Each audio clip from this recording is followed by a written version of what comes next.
नेता प्रतिपक्ष राहुल गांधी को सेना मानहानि मामले में सुप्रीम कोर्ट से राहत तो मिल गई, लेकिन देश की सर्वोच्च अदालत यानी सुप्रीम कोर्ट ने झिड़की भी लगाई।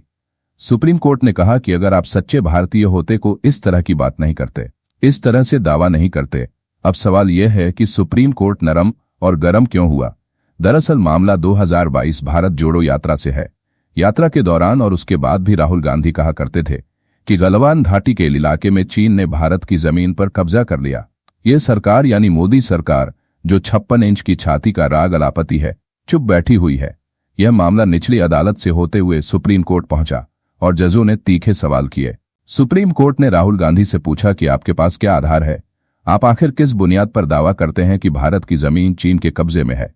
सुप्रीम कोर्ट ने राहुल गांधी के वकील से पूछा कि अगर आपको चीन द्वारा 2000 वर्ग किमी की जानकारी है तो यह सवाल आपने संसद में क्यों नहीं पूछा।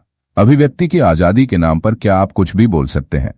खैर, अदालत के सवाल के जवाब में राहुल गांधी ने कहा कि सेना के किसी पूर्व अधिकारी ने बताया था कि भारत की जमीन कब्जे में है, लेकिन अदालत ने दलील मानने से इनकार कर दिया। यह तो रही अदालती बात। अब इस विषय पर बीजेपी को हमला करने का मौका मिला।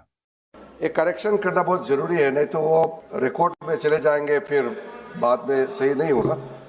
इन्होंने अपना बात रखते समय कहा कि जिस प्रदेश से मैं आता हूँ वहाँ कितने अंदर चीन घुस करके कब्जा करके बैठे हैं।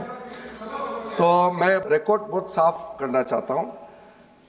1962 में जब चीन आक्रमण हुआ 10 अक्टूबर को असम के मिसामारी तक पहुंचे चीन के आर्मी, फिर वहाँ 21 नवंबर को सीज फायर करके वो पूरे के पूरे वापस विड्रॉ करके चले गए।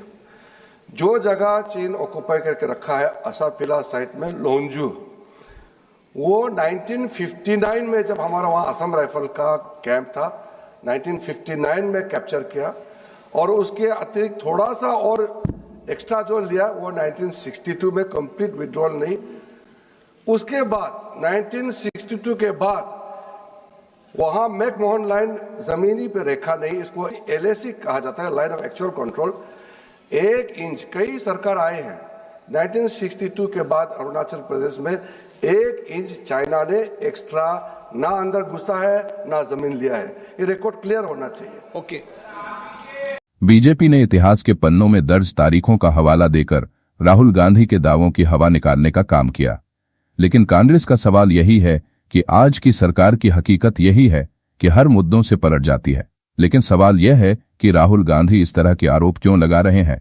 इस विषय पर जानकार कहते हैं कि सियासत की यही खूबसूरती है कि विपक्ष में रहने वाले हर एक शख्स समझने लगता है कि अभिव्यक्ति की आजादी के नाम पर उसे कुछ भी कहने की आदत है। पहले आरोप लगाओ, नाप तोल करो, अगर तीर निशाने पर लगे तो बात बन गई, अगर तीर निशाने तक जाकर फिसल जाए तो 2 अक्षरों वाला शब्द माफी तो है ही। कांग्रेस के साथ बुनियादी समस्या यही है कि उसके नेता जिस किसी भी विषय पर बोलते हैं तो इतिहास उनका पीछा नहीं छोड़ता। अगर राहुल गांधी को लगता है कि सत्ता का स्वाद चखने के लिए चीन, टैरिफ, अमेरिका, ईरान, फिलिस्तीन, महंगाई, बेरोजगारी जैसे धारदार हथियार के तौर पर इस्तेमाल किए जा सकते हैं, तो कड़वी सच्चाई ये है यही विषय उसे अतीत में ले जाते हैं और बीजेपी के नेता पलटवार का मौका नहीं छोड़ते। वीडियो को लाइक, शेयर और सब्सक्राइब करें। देखते रहिए इंडिया अड्डा।